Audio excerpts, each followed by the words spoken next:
warahmatullahi wabarakatuh. Saya Rahmatul Zikri Amalia dengan NIM 23140102799 dari kelas 3 PIQ. Pada video kali ini saya akan menyampaikan metodologi pembelajaran fikih pada kelas 6 Madrasah Ibtidaiyah dengan judul pembelajaran jual beli. Sebelum kita memasuki materi pembelajaran, ada baiknya kita mengetahui terlebih dahulu apa tujuan dari pembelajaran kita kali ini. Pada pembelajaran kali ini, peserta didik diharapkan mampu untuk mengetahui pengertian, dalil, hukum, rukun, syarat, dan juga mampu mendemonstrasikan jual beli dalam kehidupan sehari-hari. Berdasarkan tujuan pembelajaran tadi, maka dapat kita buat metode pembelajaran kita hari ini menjadi 4 metode. Yang pertama yaitu metode ceramah. Kenapa sih saya menggunakan metode ceramah? Karena kan saya membutuhkan penjelasan secara lisan kepada peserta didik saya untuk dapat memahami pengertian dan juga rukun-rukun dari jual beli tersebut. Selanjutnya yaitu metode tanya jawab. Kenapa saya menggunakan metode tanya jawab? Karena saya berharap peserta didik saya dapat berpartisipasi langsung ketika pembelajaran berlangsung. Kemudian juga bertujuan untuk mengetahui sejauh mana pemahaman peserta didik saya tentang materi yang akan saya sampaikan. Selanjutnya yaitu metode drill, yaitu latihan. Kenapa saya menggunakannya? Dikarenakan pada pembelajaran kali ini terdapat suatu dalil, yang mana dengan metode drill ini harapannya semoga anak didik saya dapat mengulang-ulang dalil tersebut sampai menghafalnya agar pembelajaran juga mampu diserap oleh peserta didik. Metode yang terakhir yaitu metode demonstrasi, yang mana pada tujuan sebelumnya kan telah dirumuskan bahwa peserta didik diharapkan untuk mampu mendemonstrasikan. Maka dengan metode ini kita harus mencontohkan terlebih dahulu kepada peserta didik kita agar kedepannya peserta didik kita tahu yang mana yang baik dalam pelaksanaan jual beli ini. Berikut ini video pembelajaran tentang jual beli.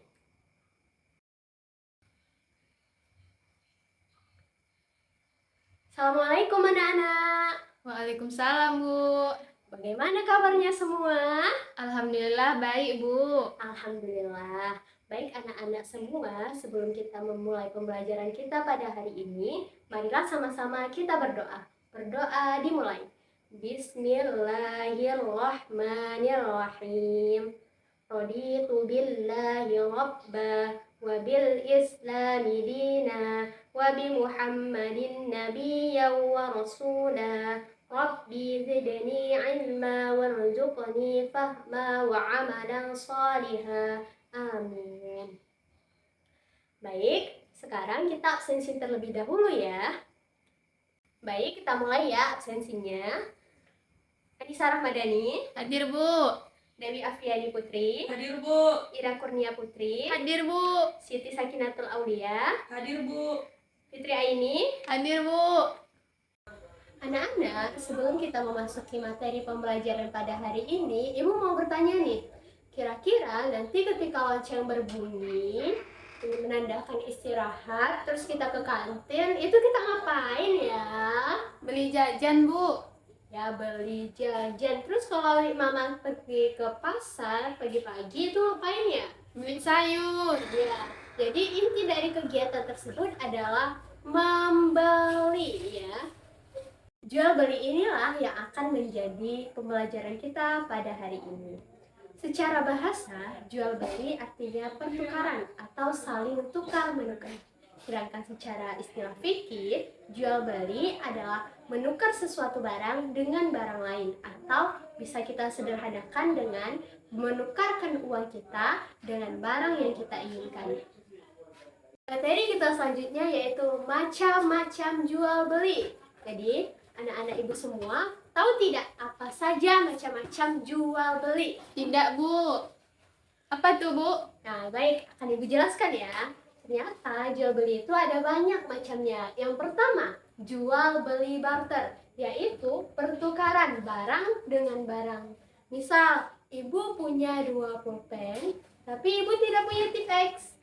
Jadi, ibu meminta kepada yang lain yang memiliki Tipex untuk bertukar, menukarkan tipexnya dengan satu pulpen ibu. Jadi kebutuhan ibu terpenuhi, kebutuhan yang lain pun terpenuhi. Itulah jenis jual beli yang terjadi pada zaman dahulu sebelum uang tercipta. Nah, namun seiring berjalan waktu terciptalah uang ya. Selanjutnya yaitu money changer, yaitu pertukaran uang dengan uang. Kalau kita pergi ke luar negeri, kan uang rupiah tidak laku, misal di Malaysia tidak laku itu uang rupiah, maka kita tukarkan uang rupiah menjadi uang ringgit, seperti itu. Selanjutnya yaitu jual beli lelang, yaitu kita menawarkan suatu barang, kemudian kita orang-orang akan menawarkan harga tertinggi, yang mana harga tertinggi tersebutlah yang akan menjadi pemenangnya. Itulah macam-macam dari jual beli.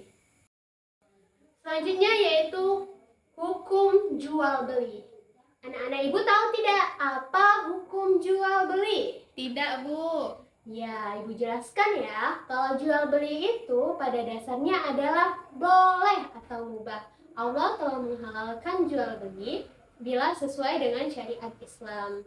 Sebagaimana firman Allah Subhanahu wa taala, Quran surah Al-Baqarah ayat 275. Anak-anak tahu tidak bunyi dari Quran surah Al-Baqarah ayat 275? Tidak, Bu. Loh, baik. Sekarang kita akan sama-sama mengetahui dengan cara pertama-tama anak-anak dengarkan ibu dulu ya membacakan ayatnya. Bismillahirrahmanirrahim. Wa ahhalallahu bai'a wa harrama riba. Artinya, dan Allah telah menghalalkan jual beli dan mengharamkan riba. Jadi, selanjutnya itu anak-anak untuk mengulangi ya apa yang ibu sampaikan, yaitu tentang ayat jual beli tadi. Ulangi sebanyak 5 kali ya. Wa ahhalallahu bai'a wa harrama riba. Wa ahhalallahu bai'a wa harrama riba. Wa ahhalallahu bai'a wa harrama riba. Wa ahhalallahu bai'a wa harrama riba. Wa ahhalallahu bai'a wa harrama riba. Artinya apa tadi? Dan Allah telah menghalalkan jual beli dan mengharamkan riba. Selanjutnya, hukum jual beli itu dapat menjadi wajib, yaitu ketika seseorang itu harus menjual dikarenakan dia harus bayar utang, yang mana dia harus mencari uang terlebih dahulu untuk dapat membayar hutangnya. Selanjutnya yaitu hukum jual beli adalah sunnah, yaitu ketika kita menjualkan suatu barang kepada orang yang benar-benar butuh ataupun untuk menyenangkan orang lain. Selanjutnya yaitu jual beli juga dapat menjadi haram. Kenapa tuh? Yaitu ketika kita menjualkan sesuatu yang haram, misal narkoba dan lain sebagainya. Misal kita menjual senjata tajam untuk membunuh dan hal-hal buruk lainnya. Materi kita selanjutnya yaitu rukun jual beli, yaitu hal-hal yang harus ada ketika kita melakukan jual beli. Yang pertama yaitu penjual dan pembeli. Apa? Penjual dan pembeli, Bu. Ya, bagus. Cepat sekali menangkapnya. Selanjutnya yang harus ada dalam jual beli yaitu barang yang akan diperjualbelikan, entah itu pulpen, pensil, penghapus, dan lain sebagainya. Kemudian harus ada juga uang. Bayangkan bagaimana kalau kita berjual beli tanpa uang. Itu bukan jual beli ya namanya. Atau minimal kita punya barang. Kalau kita tidak punya uang itu namanya memberi, bukan jual beli. Namun kalau kita punya uang ataupun punya barang, maka itu namanya jual beli. Selanjutnya yaitu ada yang namanya ijab qabul. Ada proses serah terima antara penjual dan juga pembeli. Baik, selanjutnya yaitu syarat dari jual beli. Yang pertama, bagi seorang pembeli itu harus berakal. Jadi tidak boleh tuh orang yang menjual ataupun orang yang membeli orang gila. Jadi harus berakal terlebih dahulu ya. Kemudian kita memberi atas dasar suka, bukan dipaksa oleh orang lain. Kemudian yang ketiga yaitu kita memiliki akal yang sehat ataupun sudah balik ketika hendak memberi. Jadi Bu, kan harus balik. Kami masih anak-anak ini nggak boleh membeli ya Bu? Ya, bagus pertanyaannya.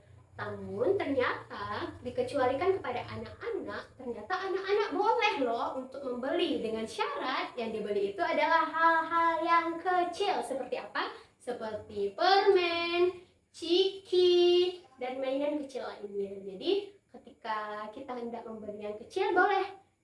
Seperti itu ya. Bu, kalau aku mau beli boneka yang besar nggak boleh Bu? Tidak boleh ya. Dikhawatirkan ketika kita ataupun anak-anak kecil membeli barang yang besar nanti ditipu loh. Jadi harus ditunggu dulu kita memiliki akal yang sudah cukup dulu dan juga sudah balik terlebih dahulu ya nak. Kalau ditemanin sama orang tua Bu, sama abang atau kakak Bu? Ya, itu baru boleh. Kita harus ditemani oleh mereka, orang-orang yang dewasa, sehingga kita tidak ditipu kan, dikarenakan ada yang menemani kita. Cukup ya? Cukup Bu. Selanjutnya itu syarat-syarat untuk barang yang kita jual. Yang pertama yaitu barang kita suci dan juga dapat disucikan, yaitu sesuatu yang halal. Kemudian yang kita jual itu adalah sesuatu yang bermanfaat. Selanjutnya yaitu barang tersebut adalah milik penuh dari si penjual atau milik orang lain yang diserahkan secara penuh kepada si penjual. Selanjutnya yaitu syarat untuk ijab dan qabul. Ijab dan qabul itu harus beriringan ya, tidak boleh tidak nyambung. Jadi saya terima, saya beli seperti itu, sehingga transaksi berjalan dengan lancar. Selanjutnya, ijab qabul itu tidak boleh terlalu lama jedanya ya, karena mereka masih dalam tahap perjanjian. Nah, berikutnya Ibu mau tanya nih, ketika kita mau membeli barang kemudian kita batalkan, apakah itu diperbolehkan? Boleh Bu. Kenapa? Kalau penjualnya setuju boleh. Kalau penjualnya nggak mau berarti nggak boleh. Iya, itu lebih jelasnya itu ada di materi kita tentang khiyar. Khiyar yaitu hak seorang penjual ataupun pembeli untuk melanjutkan ataupun mengurungkan niatnya untuk tidak membeli. Jadi, penjual dan pembeli memiliki hak sama untuk melanjutkan jual beli atau tidak melanjutkan, seperti itu. Selanjutnya yaitu jenis-jenis khiyar. Yang pertama yaitu khiyar majlis, yaitu hak bagi seorang pembeli dan juga penjual yang melakukan akad ataupun transaksi untuk melanjutkan pembeliannya atau membatalkan pembeliannya. Hal ini dapat dilakukan ketika mereka masih dalam tempat yang sama ataupun dalam majelis yang sama. Ketika salah satu dari keduanya pergi pulang, maka tidak berlaku lagi yang namanya khiyar majelis. Kemudian ada yang namanya khiyar syarat, yaitu khiyar yang dilakukan oleh penjual dan pembeli dikarenakan ada suatu syarat yang harus dipenuhi. Selanjutnya yaitu khiyar aib, yaitu hak pembeli dan juga penjual untuk melanjutkan jual beli atau tidak dikarenakan ada kecacatan dari barang yang kita beli sebelumnya. Namun pada saat ijab kabul ternyata tidak terlihat kecacatan tersebut. Namun ketika kita kembali ke rumah ternyata barang tersebut cacat. Maka dalam hal ini, dalam dunia modern saat ini itu disebut dengan garansi ya, anak-anak, garansi. Jadi barang boleh dikembalikan dengan syarat-syarat tertentu. Itulah materi kita pada hari ini. Anak-anak Ibu, apakah ada yang ingin ditanyakan? Tidak Bu. Baik, kita simpulkan saja ya bahwa rukun jual beli itu adalah penjual dan pembeli, barang yang dibeli, uang, dan juga ijab kabul. Dan juga ada yang namanya khiyar, yaitu yaitu hak seorang penjual ataupun pembeli untuk melangsungkan ataupun membatalkan jual beli. Itu saja ya materi kita pada hari ini. Ibu akhiri. Assalamualaikum warahmatullahi wabarakatuh. Waalaikumsalam warahmatullahi wabarakatuh, Bu.